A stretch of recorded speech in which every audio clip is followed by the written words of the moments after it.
Eu tenho prazer em fazer a tua vontade, ó meu Deus. Guardo a tua lei no meu coração. Fechamos os nossos olhos. Senhor nosso Deus, a gente te entregou louvores, a gente te entregou adoração, Pai. A gente disse palavras que saiu do fundo do nosso coração. A gente disse que tu és santo. A gente disse que tu és o dono da nossa casa, da nossa família, Pai. E agora a gente pede, a gente clama, Senhor, que o Senhor fale com a gente, que o Senhor nos alimente com a tua palavra, Deus, em nome de Jesus, para a gente descobrir, Senhor, qual é a tua vontade para a nossa vida, em nome de Jesus. Amém. A igreja pode se assentar? Eu estarei lendo aqui, mas antes, para quem não sabe, no mês de maio aqui na igreja, é o mês da família, então as mensagens, o culto, geralmente é voltado para esse tema da família. E já tem sido falado, outras pessoas vieram aqui, e tem sido falado sobre a oração do Pai Nosso. E eu gostaria de fazer a leitura novamente, os irmãos podem ficar sentados mesmo, no Evangelho de Mateus 6, do 9 ao 13, e diz assim: vocês oram assim: Pai nosso que estás no céu, santificado seja o teu nome. Venha o teu reino, seja feita a tua vontade, assim na terra como no céu. Dá-nos hoje o pão de cada dia, perdoa as nossas dívidas, assim como perdoamos os nossos devedores. E não nos deixes cair em tentação, mas livra-nos do mal, porque o teu é o reino, o poder e a glória para sempre. Amém. E hoje, o tema é família segundo a vontade de Deus, buscam o seu querer em suas vidas. Nessa oração, nós vemos ali que tem 3 petições. E nós vamos falar da terceira delas. A primeira é: santificado seja o teu nome. A segunda: venha o teu reino. E a terceira é: seja feita a tua vontade, assim na terra como no céu. E é sobre isso que nós vamos falar hoje. Quem sabe, Jesus, quando estava ensinando os discípulos essa oração, ele lembrou do que estava escrito em Salmos 143:10, que diz assim: ensina-me a fazer a tua vontade, pois és meu Deus e o teu Espírito é bom. Guia-me por terras planas. Nessa oração, a gente consegue encontrar um desejo, que é: eu não quero fazer as minhas vontades. As minhas vontades são muitas vezes egoístas. Eu não quero que isso domine a minha existência. Então ele pede: Deus, me ensina, como um mestre ensina aos seus discípulos, a um caminho reto, a um caminho justo. E que através da minha vida eu possa fazer a tua vontade. E Jesus, quando ele veio aqui na terra, ele nos deu vários exemplos. E um desses exemplos é fazer a vontade do Pai. E nós encontramos 2 textos que falam bem sobre isso.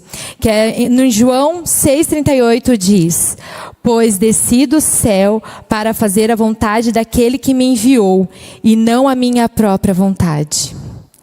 Então, Jesus, ele como o maior mestre, nos ensinou a obedecer e a fazer a vontade do Pai. E num momento de mais sofrimento, que eu acredito ser o momento de mais sofrimento de Jesus, antecedendo a sua morte, no Getsemane ele ora: Pai, se queres, afasta de mim este cálice, contudo que não seja a minha vontade, mas seja feita a sua vontade. Então, nesse momento a gente vê Jesus ali, mesmo naquele momento de sofrimento, ele cumprindo a vontade do Pai. E nós, como família, nós precisamos entender a vontade de Deus para dentro do nosso lar. Amém. Eu poderia ficar ouvindo você a noite inteira. Tá, passou. Então, amados, abram as suas Bíblias em Romanos 12. E o versículo 2. Romanos 12, versículo 2. Paulo escreveu essa carta para os irmãos lá de Romanos, mas ela é muito atual. Ela serve muito para a gente hoje. Aí Paulo vai dizer assim: não vivam como vivem as pessoas deste mundo, mas deixem que Deus os transforme por meio de uma completa mudança da mente de vocês. Assim vocês conhecerão a vontade de Deus, isto é, aquilo que é bom, perfeito e agradável a Ele. Como que a gente vai conhecer essa boa, agradável e perfeita vontade de Deus? Paulo ele respondeu essa pergunta, ele falou: deixem que Deus mude a mente de vocês. Mas como é que a gente deixa Deus mudar a nossa mente? Através da palavra. Se a gente não sabe o que Deus diz na sua palavra, a gente não conhece qual é a vontade de Deus. Eu quero contar um testemunho da minha vida, é bem breve, a gente vai ser bem breve, sobre essa questão da gente deixar a nossa vontade dominar o nosso coração. Quando eu era adolescente, e está ficando cada vez mais para trás, esses dias, acho que a maioria de vocês conhece o meu irmão, o Maico, ou Mamaico, né? Quando a gente era adolescente, ele tinha um amigo, e esse amigo já é falecido, e aí eles me trancaram para fora de casa. E eu fiquei o dia inteiro para fora de casa. Meu pai, minha mãe, minhas outras duas irmãs tinham ido fazer visita. Eu não lembro onde, mas eu fiquei o dia inteiro para fora de casa. Eu queria entrar para almoçar e o Maico não deixava. E eu comecei a ficar irritado, porque com fome, irmãos, a nossa vontade prevalece. É difícil controlar a nossa vontade quando a gente está com fome. E aí passou a hora do almoço e eu tentando entrar em casa e o Maico. E aí ele dava risada, ele abria a janela, vai ficar aí fora. E eu subia pelo telhado, tentava achar um jeito de entrar. E o dia inteiro, o abençoado do meu irmão me deixou trancado fora de casa. Quando deu lá o finalzinho da tarde, umas 5 horas mais ou menos, eu fiquei muito irritado. E é muito difícil eu ficar irritado, quem me conhece sabe. Só o Leonardo sabe bem. Mas é uma coisa rara. E eu fiquei muito irritado, peguei um cabo de vassoura e quebrei a porta da cozinha. A porta da cozinha era aquelas que tinha aqueles negócios de ferro, com aquelas pontinhas, das antigas tinha muitas essas portas. E aí eu quebrei, e quando eu estava passando para dentro da porta, meu pai chegou. A hora que ele chegou, eu falei, eu tô lascado, porque eu ainda vou levar a culpa de ter quebrado o vidro. E ele não vai querer saber que o meu irmão me deixou trancado para fora de casa, ele só vai querer saber. E aí aquilo me deixou mais nervoso ainda. Aí a minha vontade, olha só, irmãos, eu peguei uma cadeira e saí correndo atrás do Maico. E aí, bem na hora, Deus nos deu esse livramento, né? Porque se eu faço a minha vontade, o Maico não estaria aqui para vocês conhecerem ele hoje. Porque provavelmente eu acertaria a cadeira nele. E é muito difícil, irmãos, quando a gente está dominado por um sentimento de raiva, controlar o espírito. É muito difícil quando a gente está tomado por um sentimento de vingança, deixar o espírito agir. É muito difícil quando a gente está tomado por um sentimento de tristeza, deixar a vontade de Deus se sobressair. A minha vontade era de arrebentar o Maico.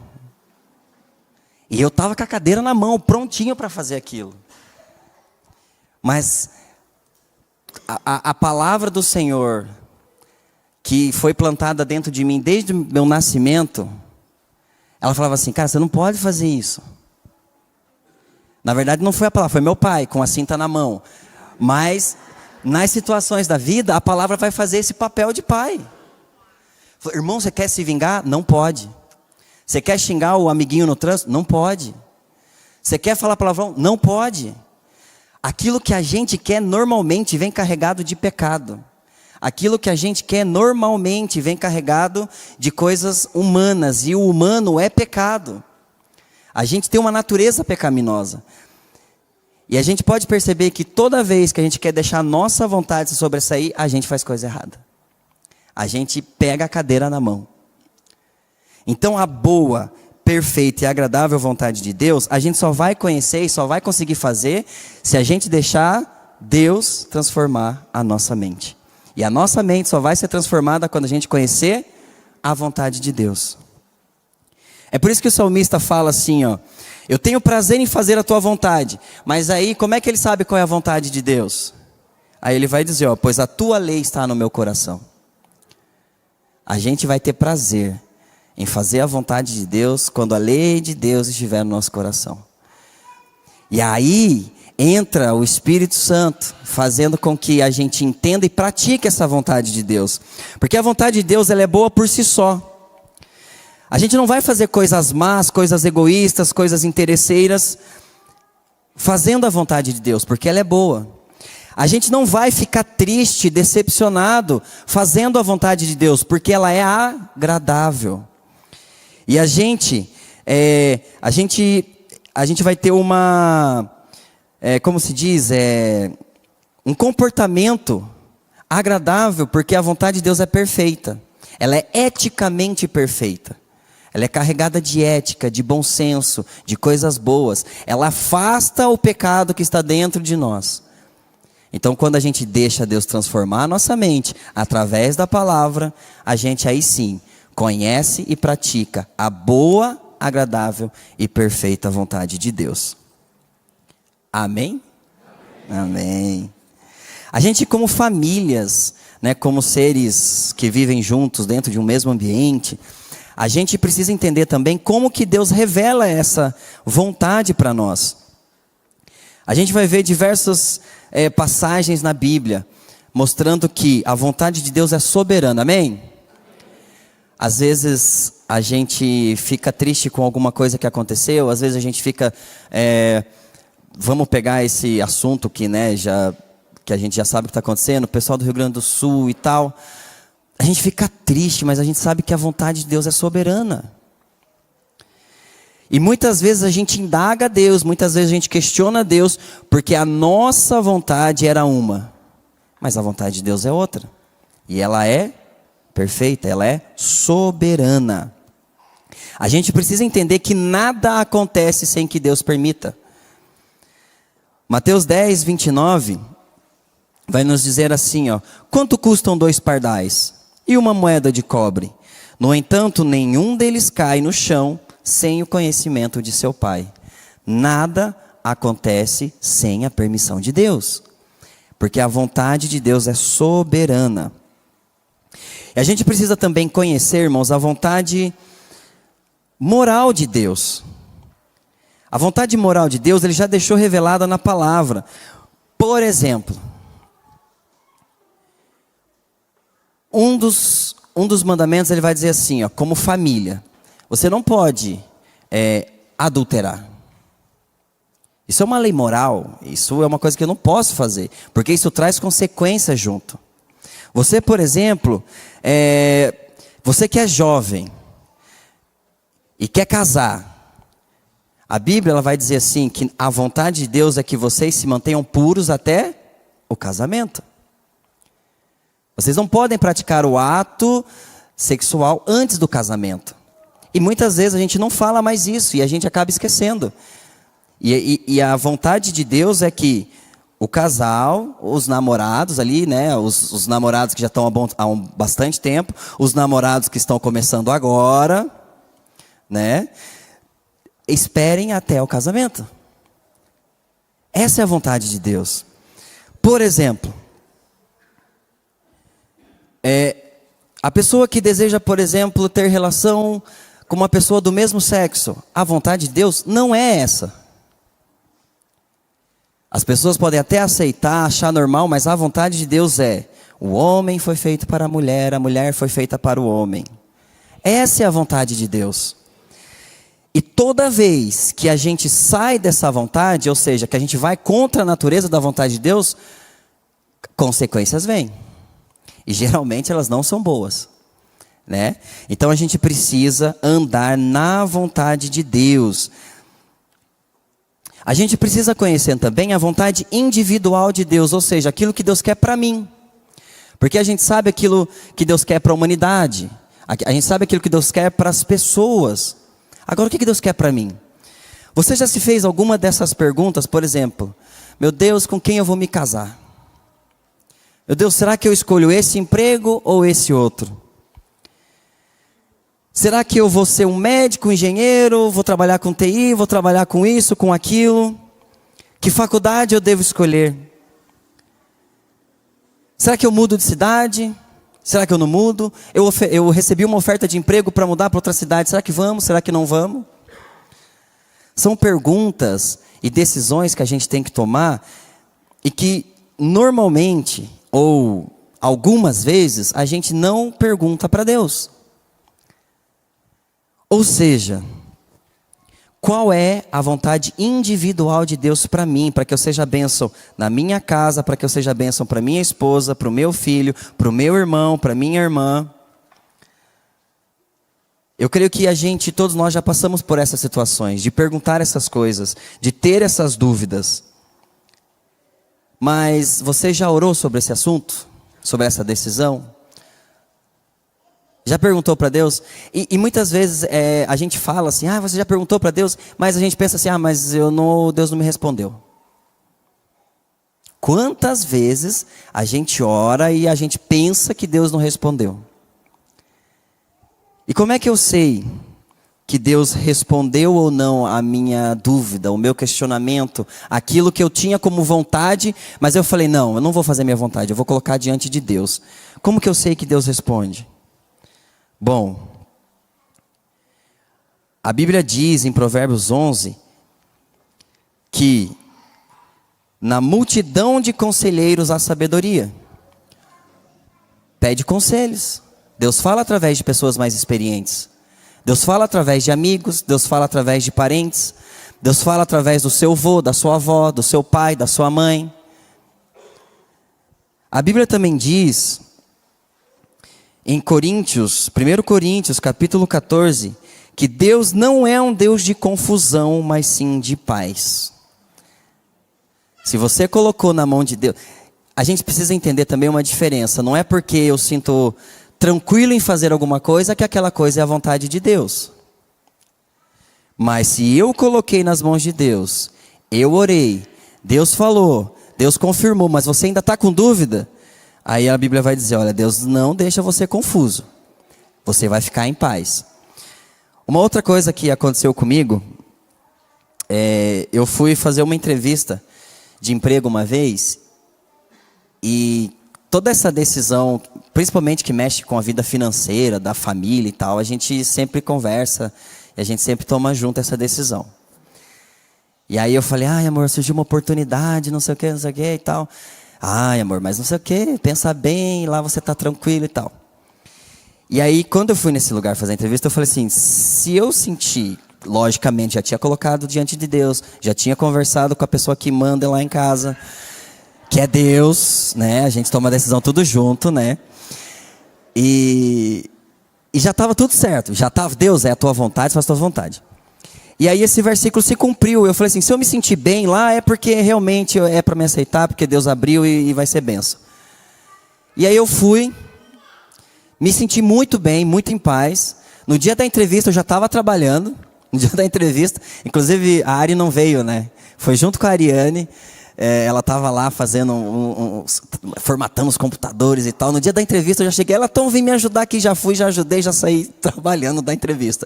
Então foi muito em paz. E aí fez sentido para mim isso. É essa paz, é a tranquilidade de saber que quando você colocou na mão de Deus, não tem confusão. Você descobriu ali qual é a vontade de Deus, porque você deixou nas mãos de Deus.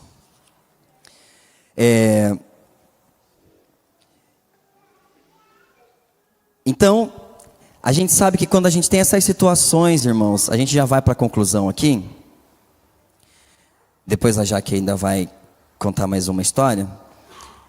E toda vez que a gente tem essas decisões para tomar, a gente tem algumas formas de fazer a oração de entrega nas mãos de Deus. Por exemplo, Você tem uma decisão importante, você tem uma dúvida, você tem um questionamento, e aí você vai colocar nas mãos de Deus. William Barclay escreveu que podemos fazer essa oração de várias maneiras. Por exemplo, aquela oração que você faz já com tom de derrota. Já foi mesmo, então que seja feita a vontade de Deus. Já desanimado, já perdeu. A gente pode fazer essa oração com a voz de resignação, que é aquela forma em que você já entrega, que você já deixa já de lado. Então, já que eu já fiz a minha parte, então que seja feita a tua vontade. E deixa na mão de Deus. Ou a gente pode fazer também com um tom de amor, confiança e alegria. Que a vontade de Deus seja feita em minha vida. Ou seja, se acontecer do jeito que eu quero ou não, a vontade de Deus foi feita. Amém? E aí a gente, lendo essa mensagem, e eu queria pensar em coisas, testemunhos que aconteceram no nosso lar, em que nós deixamos que a vontade de Deus fosse feita. Nós temos vários testemunhos, acredito que toda família tem vários testemunhos a respeito disso. Mas eu senti 3 histórias para contar. A primeira foi quando a gente ainda estava namorando. E eu sempre costumo dizer que quando a gente se conheceu, foi amor à primeira vista. E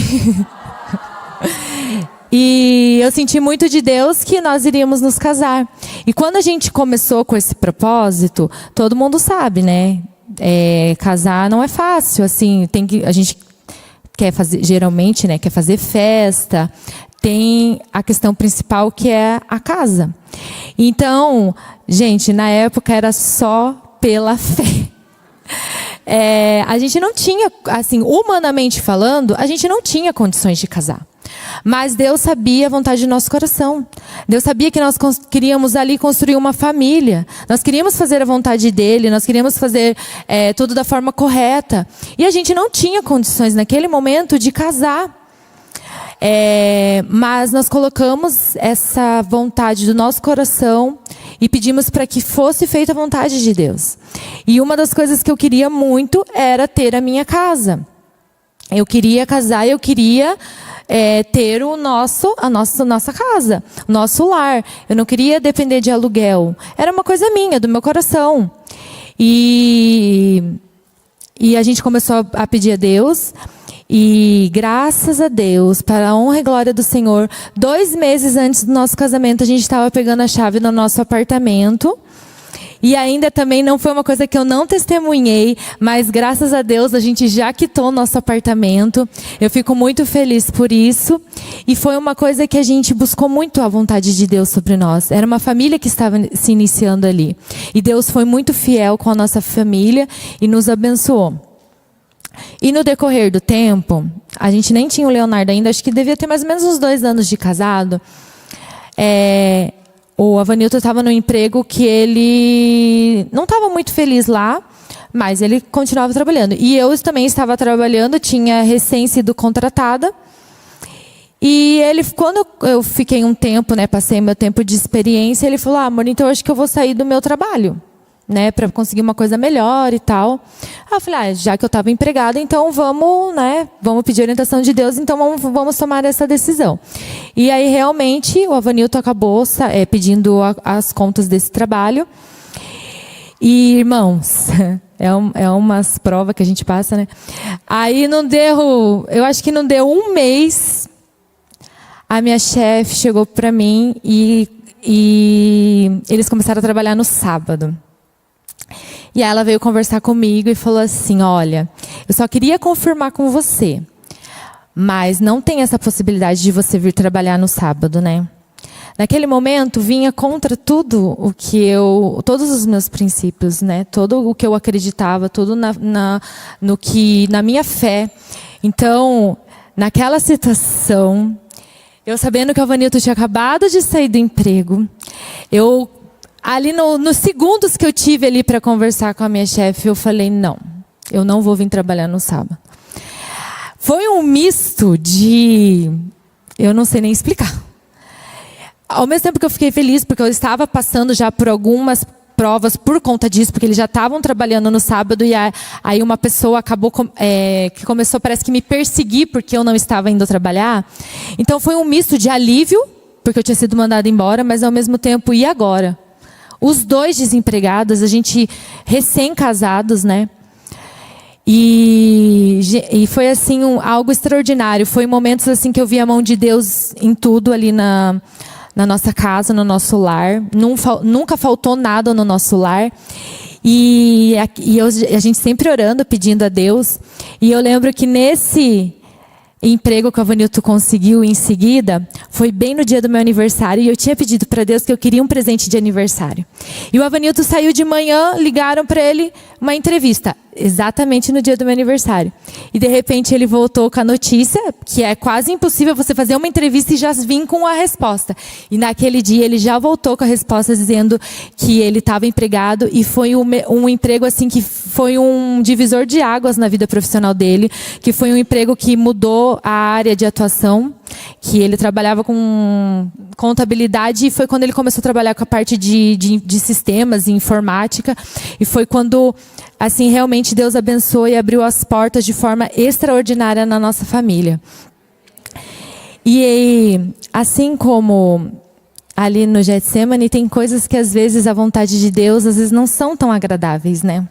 E a gente tem que entender a vontade soberana de Deus. E essa última história é bem sobre isso. Porque nós temos o nosso filho, para quem não sabe, o Leonardo. E eu tive uma gestação totalmente tranquila, mas na hora do parto, por um erro médico, a gente teve sequelas que até hoje a gente tem essas sequelas. Então, por muitas vezes eu me perguntei para Deus assim, qual digamos assim, qual é a vontade de Deus sobre tudo isso? Eu ainda não, assim, posso dizer que é pelo testemunho da vida dele. Mas o Leonardo teve falta de oxigenação quando ele nasceu. Graças a Deus, pelo todo o quadro que foi, ele tem sequelas assim mínimas. Ele poderia ter ficado com sequelas muito mais graves. Mas, mesmo assim, tem horas que passa na cabeça da gente. E se não tivesse esse erro médico? Como seria? Mas eu acredito que Deus, na sua vontade soberana, às vezes a gente precisa passar por esse tipo de situação para que a vida dele possa ser um testemunho, como já aconteceu, de eu estar na fisioterapia. Ele era bem pequeno, mas ele já andava com dificuldade, mas já andava. E uma mãe olhar para mim e ver que a situação, a gente fala assim, pela questão médica, a situação do Leonardo foi mais grave do que a filha dela, teve, né? Só que a sequela da filha dela foi muito maior do que a do Leonardo. E aí ela olhar para o meu filho e falar, eu vejo nele a esperança para minha filha. E você vê que a vida do teu filho é um testemunho para que as pessoas possam entender que Deus, Ele é o Deus todo-poderoso, é o Deus soberano, Deus dono de todas as coisas.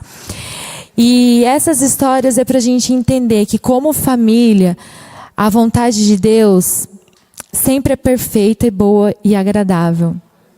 Mas às vezes a vontade de Deus nos coloca assim aquele amargo, assim, aquela dor, assim, aquele questionamento de Senhor, o porquê? Mas a gente entender que além de boa, perfeita e agradável, há uma vontade soberana. E que nós como família, nós como pais e mães, nós devemos ensinar isso também para os nossos filhos. A família sempre debaixo da vontade de Deus, com certeza, é uma família próspera.